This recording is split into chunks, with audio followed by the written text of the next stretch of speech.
Florida State has made massive coaching changes that were needed on the offensive and defensive side of the ball. How fast will Noles fans see the results?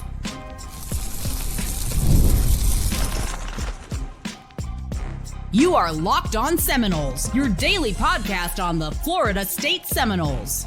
Part of the Locked On Podcast Network, your team every day.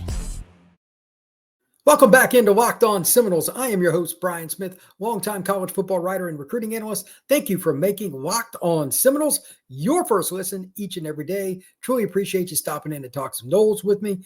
Today's show is about an overview of what I think of the program. I'm going to give my takes. Some you like, some you may not.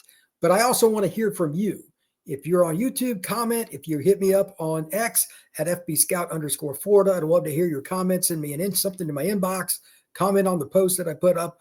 Whatever it is, I want you to think about the following premises overall. Number one, are you happy with the coaching changes that the Florida State administration has found and implemented? Number two, how quick does it work? Overall, I'm not going to lie. This is a simple take. Florida State improved vastly based on the resumes of the coaches they brought in. Had a little time to examine how they've done things on the recruiting trail. Definitely going to touch on that because they've done a really nice job moving into the 26 and 27 recruiting classes. But we still have a lot of things to look at, and we're going to do it position by position too. Florida State, do they get it done quickly? Do they not? That's going to be the teeter-totter point of this podcast. So let's begin right off the bat.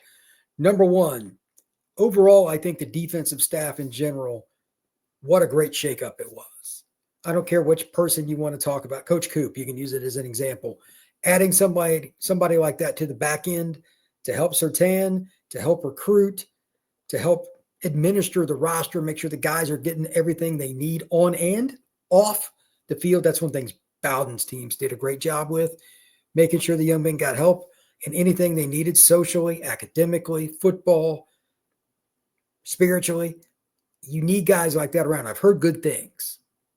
I spoke with somebody that helps run a high school football program in the back office. That's a program Florida State is recruiting heavily right now. I'll leave it at that.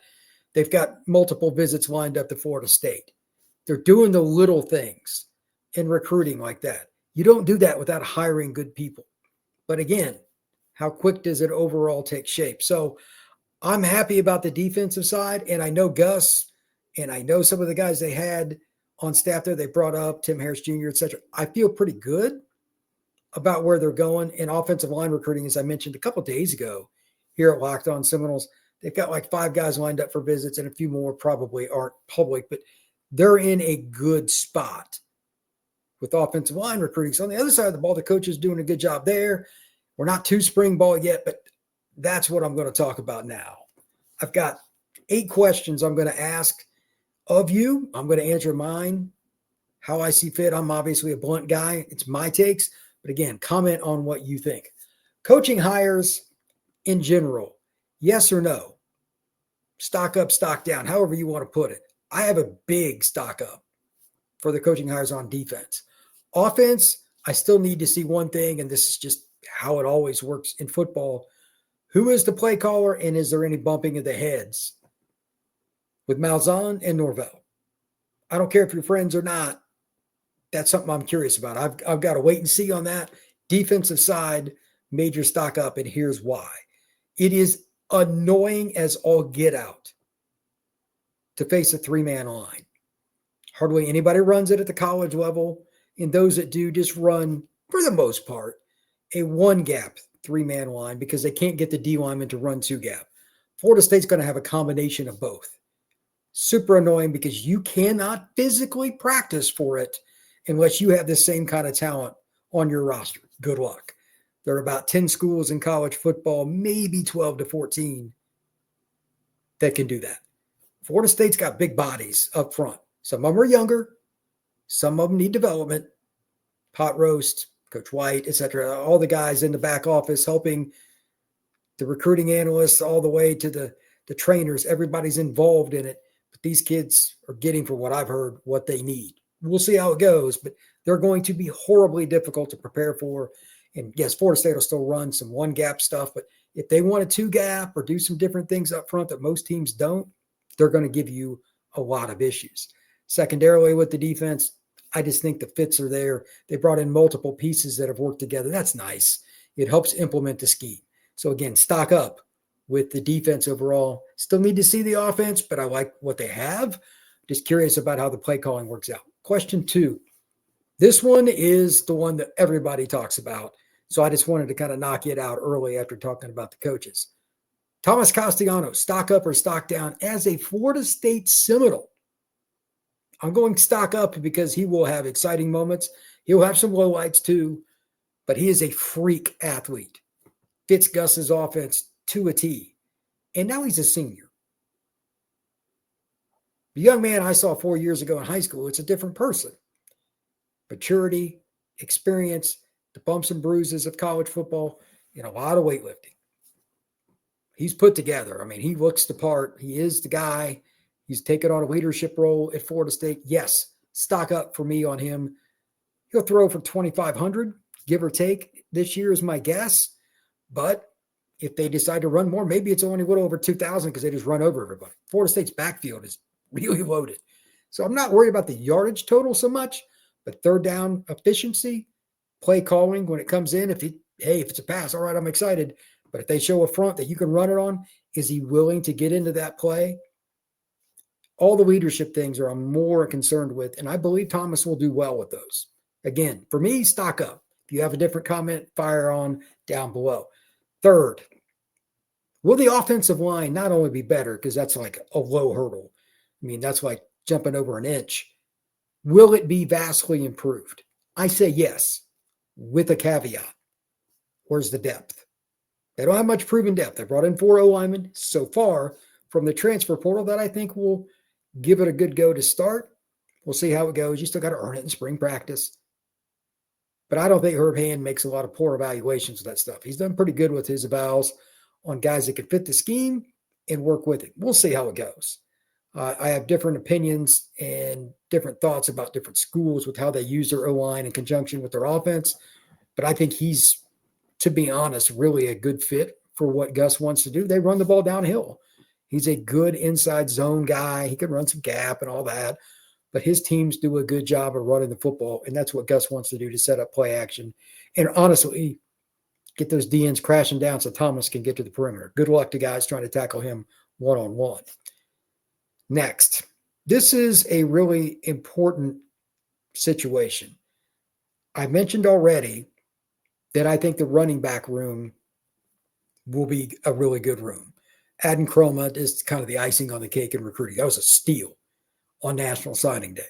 Probably one of the bigger surprises in the 2025 class. So hats off to everybody at Florida State for getting that done. But who starts? Who's going to play this role, that role? Is Jalen Lucas healthy? There are some questions to be played out, and that'll make spring ball fun. Hearing different things about summer workouts, all of that will be an intriguing part of Florida State's 2025 season. What I do know is even a guy like Singleton or Cam Davis, whatever, there's a player for every situation. Florida State has speed all over the place. Danzy can fly. Put guys in the slot? Absolutely. Florida State can run out 3 running backs on a play and not a single one of them be in the backfield. I am very high on what they can do overall after they learn the scheme. Again, spring practice, you got to get the scheme down and all that. And I'm hoping Jalen it's totally full go by the middle of summer, but we'll see because I'm really excited about him. But they still have so many guys.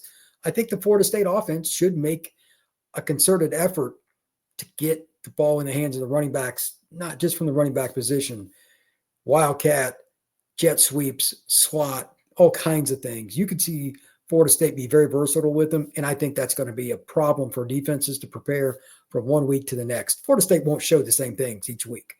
It's kind of like dealing with that 3-man line on defense. As you prepare for the Noles on offense, you don't know where the running backs are going to come from each week. That's not a lot of fun. Next up, NIL. Will Florida State do what they have to get like one more guy in the spring? And then, of course, in recruiting May and June, will they get it done as well to seal the deal, get commitments from elite guys? Based on what I saw in the portal, I say yes. My only concern is they want to hold back until they see how this season goes to really finish and wrap the bow up. That could be. I prefer they just went all in regardless because roster management is everything, but we'll see. When we come back, we're going to continue on with some stock up, stock down, and then three things that I want to talk about that are pivotal for Florida State's 2025 season.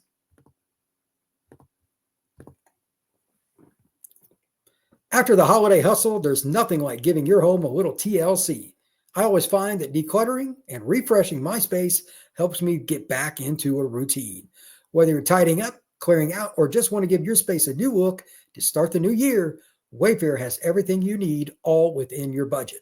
Here's an example of that. I just bought a computer desk, delivered a couple weeks ago, right here to my apartment, right to my door, convenient, free shipping, and it's what I wanted. It was a fit for me and where I live. They have something for you, and again, it's free, hassle-free delivery, even for larger items like a desk. They will do that for you at WayFair. There's also something for every style and home. So again, no matter what your color scheme, whether you need pillows, a desk, a chair, whatever, WayFair is there for you. Give your home the refresh it needs with WayFair. Head to wayfair.com right now. That's wayfair.com. WayFair, every style, every home.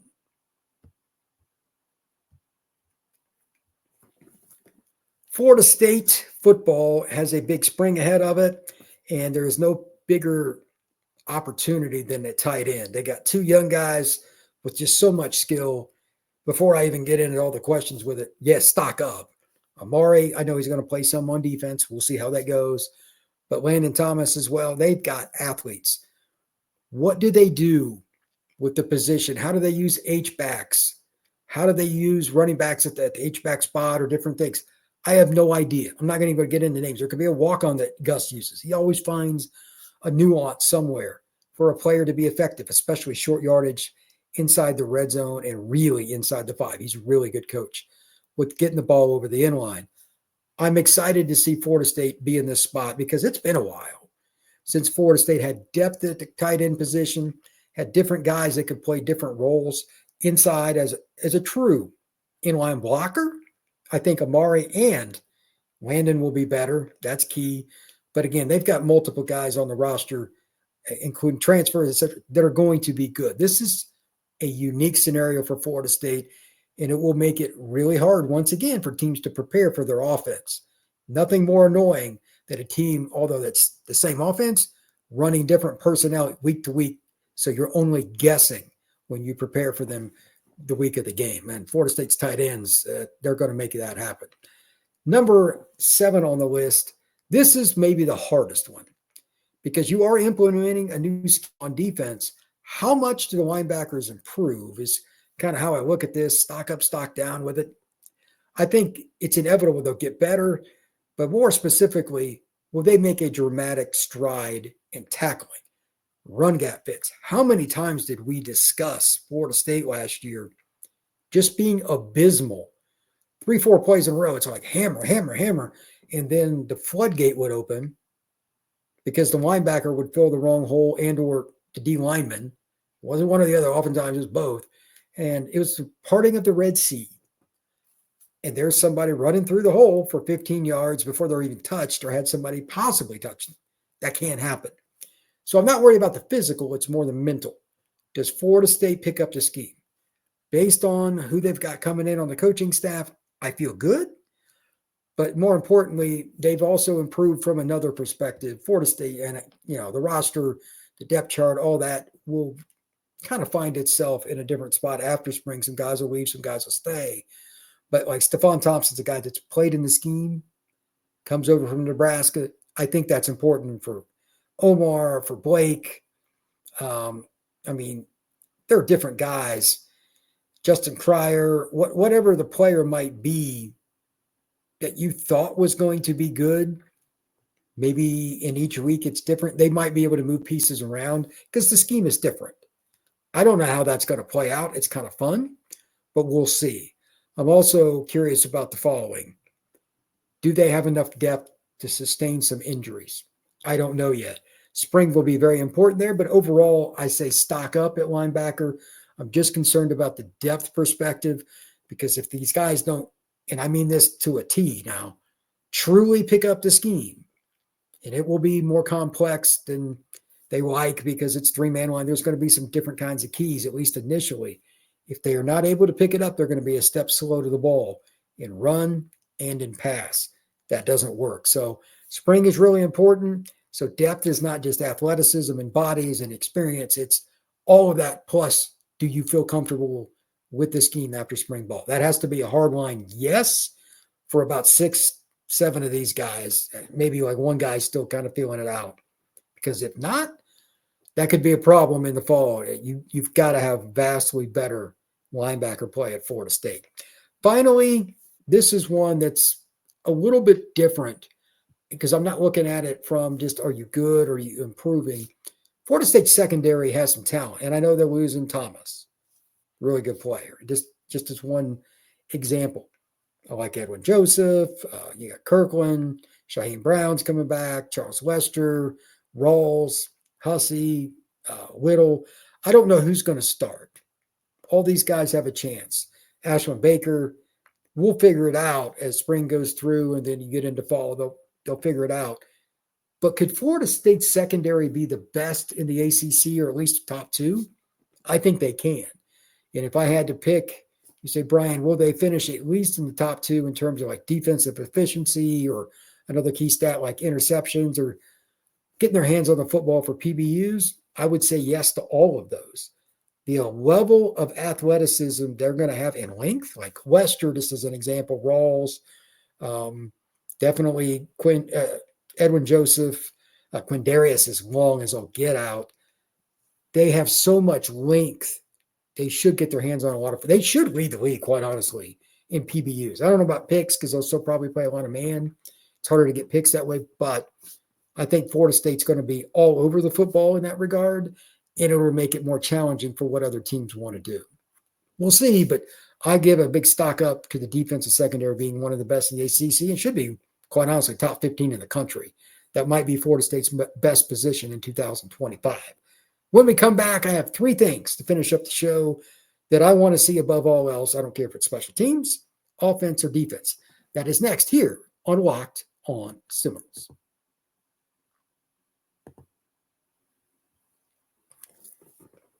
If there's one thing I want to see above all else consistently this next season, physicality.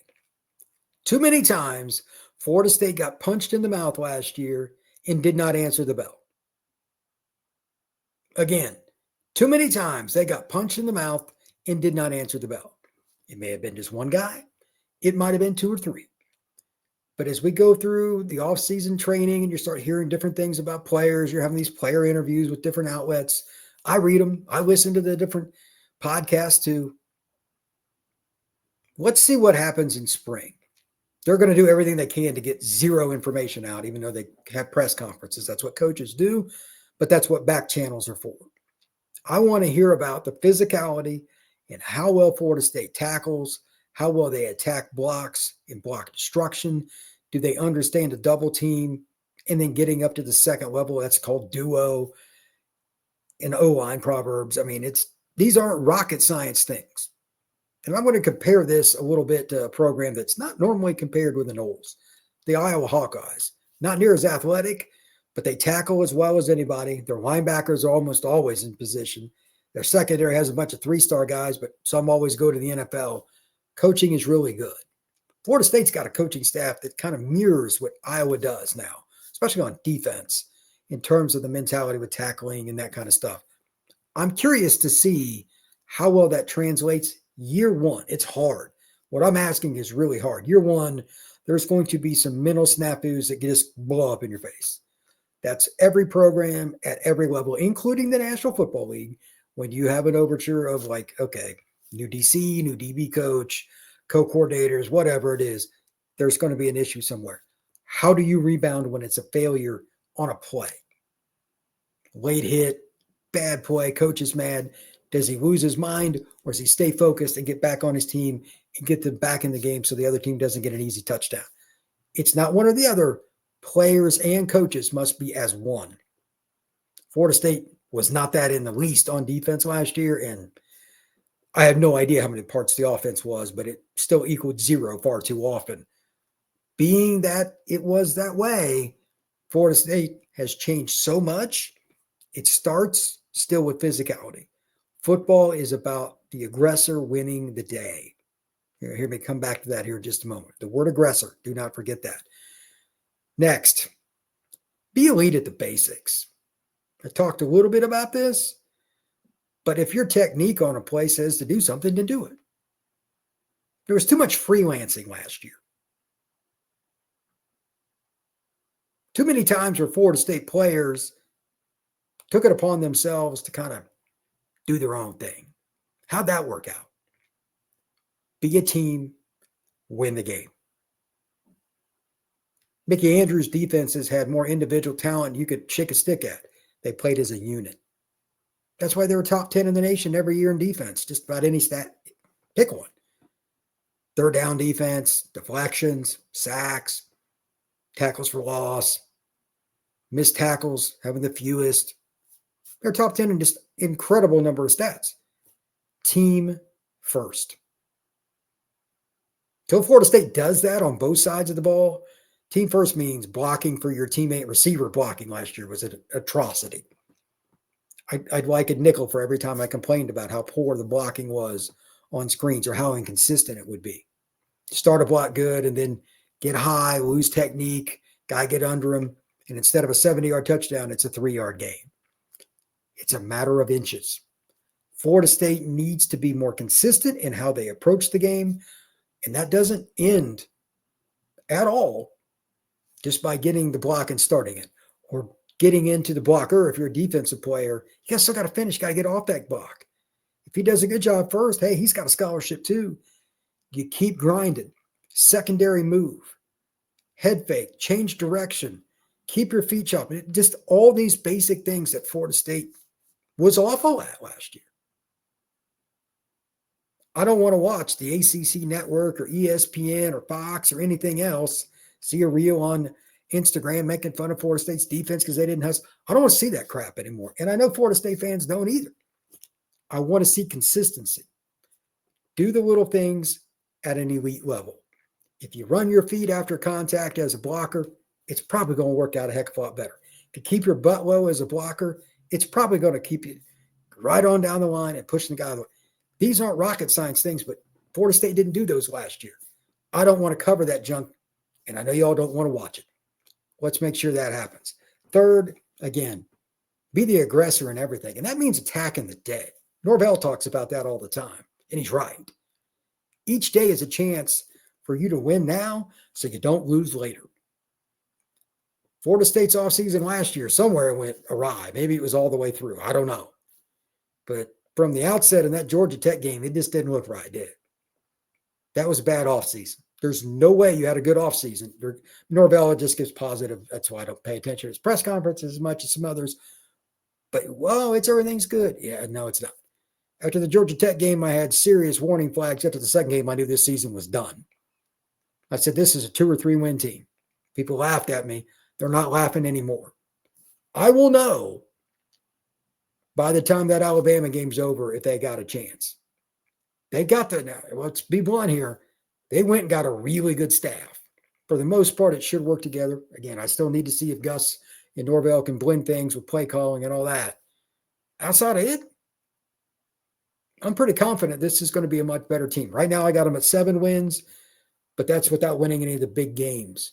If they upset Florida or if they win the game at Clemson or something, would any of that shock me? No. But they haven't shown they can do the little things. How you win those is being the aggressor. Attack the day, the weight room, how you eat, how you sleep, all that stuff. Florida State football has to get back to doing the grind because you love it, not because you're required to do it. Instead of counting your NIL dollars, go and get yourself taken care of in the training room. Instead of worrying about who you're going out and hanging out with, go and get your academics done.